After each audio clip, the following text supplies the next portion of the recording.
하루 10분 디지털 경제 뉴스 디지털투데이 데일리픽입니다. 삼성전자가 올해 1분기 매출 65조 원, 영업이익 9조 3천억 원의 실적을 거둔 것으로 잠정 집계했습니다. 지난 겨울 미국 텍사스 한파로 인한 오스틴 반도체 공장 가동 중단으로 3천억 원 이상 손해를 보는 등 악재에도 실적은 어닝 서프라이즈 수준입니다. 스마트폰과 가전 부분의 약진이 실적을 견인했습니다. 증권시장은 반도체 부문 영업이익이 약 3조 6천억 원, 스마트폰 부문은 4조 6천억 원, 소비자 가전 부문은 1조 원 안팎으로 추정하고 있습니다. 2분기에는 반도체 부문의 약진이 예상되고 있습니다. 오스틴 공장이 다시 가동에 들어갔고 반도체 호황이 2분기부터 본격화될 것으로 예상됩니다. 스마트폰 시장은 반도체 공급 부족과 마케팅 비용 상승으로 저조할 것이라는 분석과 LG전자의 휴대폰 사업 철수로 시장 점유율이 늘어날 것이라는 전망이 엇갈리고 있습니다. LG전자가 2021년 1분기 연결 기준 매출액 18조 8,057억 원, 영업이익 1조 5,178억 원을 달성했습니다. 잠정 실적 매출액과 영업이익은 각각 분기 사상 역대 최대 실적입니다.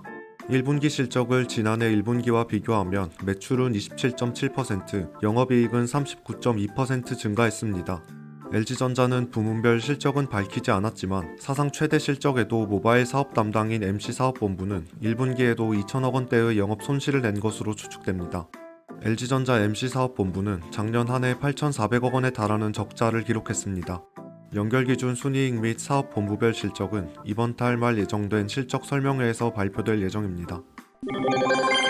다음 주 나스닥 상장이 예정된 미국 최대의 가상자산 거래소 코인베이스가 올 1분기 성적표를 공개했습니다. 비트코인 등 가상자산 가격이 급등하면서 매출과 순이익이 전년 대비 껑충 뛰었습니다. 코인베이스의 올해 1분기 매출은 지난해 같은 기간 대비 9배 늘어난 18억 달러 수준입니다. 순이익도 지난해 1분기 3,190만 달러에서 올해 1분기에는 7억 3천만 달러에서 8억 달러 수준으로 늘어날 것으로 보입니다. 거래 규모도 눈길을 끕니다. 지난해 코인베이스는 기관 거래가 일반 이용자 거래 규모를 추월했습니다. 지난해 4분기 기관 거래 규모는 570억 달러에 달했습니다. 같은 기간 일반 이용자 거래 규모는 320억 달러 수준이었습니다. 코인베이스는 전 세계 5,600만 명 정도의 회원을 보유하고 있습니다.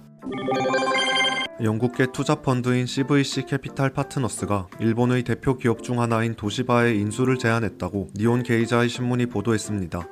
매수 총액은 경영 프리미엄 30%를 포함해 2조 3천억엔, 우리 돈으로 약 23조 원 수준입니다. 이 펀드는 또한 도시바 주식 공개 매입을 통한 상장 폐지도 계획하는 것으로 알려졌습니다. 도시바 이사회는 이 펀드의 상장 폐지 제안과 관련해 주주의 이익에 부합하는지 검토하기 시작했습니다. 일본 대표 기업의 상장 폐지는 이례적인 일입니다. 펀드 측은 상장 폐지로 경영 판단에 속도를 낸다는 구상입니다. 에너지 인프라 기업인 도시바는 과거 회계 부정 문제와 미국 원자력 발전소 자회사의 거액 손실로 경영 위기에 빠진 바 있습니다. 전 세계적으로 코로나19 확산 위기가 여전히 지속하는 가운데 지난 1년간 지속해온 재택근무 체계에 대해 긍정적인 여론이 굳어지고 있다는 조사 결과가 나왔습니다. 직장인 커뮤니티 앱 블라인드가 투자은행 골드만삭스 직원을 대상으로 실시한 설문조사에서 3분의 2에 가까운 직원들이 재택근무를 선호한 것으로 나타났습니다. 설문조사에서 현재 재택근무를 계속 유지하거나 연봉을 3만 달러 더 받고 출퇴근 근무를 하는 새 직장을 선택하라는 질문에 64.3%가 재택근무를 계속하겠다고 답했습니다. 연봉 인상 조건에도 불구하고 출퇴근 근무를 하겠다고 답한 비율은 35.7%에 그쳤습니다. 마이크로소프트의 사내 설문조사에서도 비슷한 결과가 나왔습니다. 설문에 응답한 직원의 73%가 유연한 업무 환경을 원했습니다. 공유경제 기업인 에어비앤비, 리프트, 소셜미디어 트위터의 설문조사 결과도 유사했습니다. 71에서 89%의 직원들이 재택근무 옵션을 선호했습니다. 코로나19를 계기로 재택근무가 전 직원을 대상으로 확대되면서 재택근무의 이점을 인식한 근로자들이 출퇴근 대신 재택근무를 선호하는 트렌드가 형성되고 있다는 분석입니다. 글로벌 온라인 동영상 스트리밍 서비스 넷플릭스가 30일 무료 체험 서비스를 없앱니다. 2016년 1월 국내에서 서비스를 시작한 후 5년여 만입니다. 넷플릭스는 수요일인 7일 새벽 3시부로 한국 내 30일 무료 체험 프로모션을 종료했습니다. 넷플릭스 30일 무료 체험은 신규 이용자가 가입한 지 1개월이 지나기 전에 멤버십을 해지하면 요금이 부과되지 않는 방식입니다. 넷플릭스 관계자는 4월 7일부터 한국을 비롯한 전 세계 모든 국가의 30일 무료 체험이 종료됐다고 설명했습니다. 미국과 멕시코 등 북미 지역은 지난해 무료 체험 서비스가 종료됐습니다. 유럽에서도 연말 연초를 기해 서비스를 중단했습니다. 이는 최근 강화된 수익성 확보 행보에 따른 것으로 보입니다. 현재 넷플릭스 국내 요금은 베이징 요금이 월 9,900원, 스탠다드 요금이 월 12,000원, 프리미엄 요금이 월 14,500원입니다.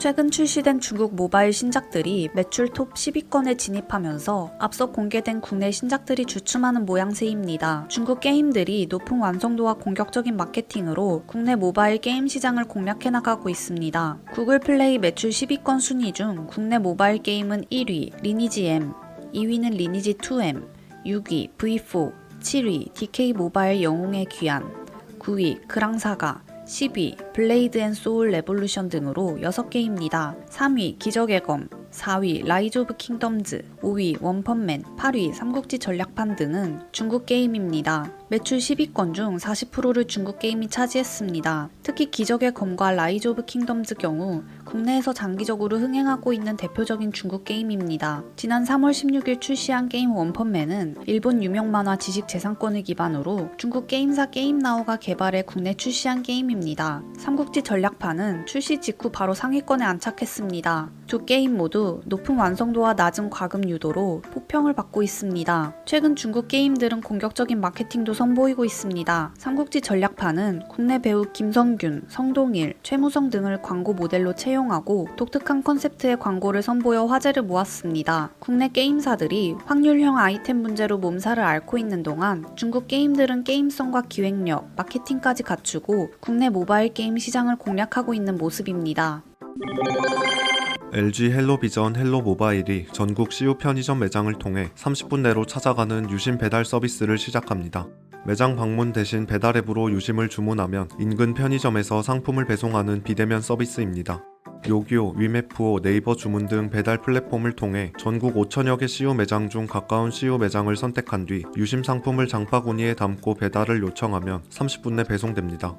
유심 수령 후에는 다이렉트몰에서 1년 번호를 입력해 전 유심 요금제로 가입 가능하며 5분 내 셀프 개통도 함께 마칠 수 있습니다.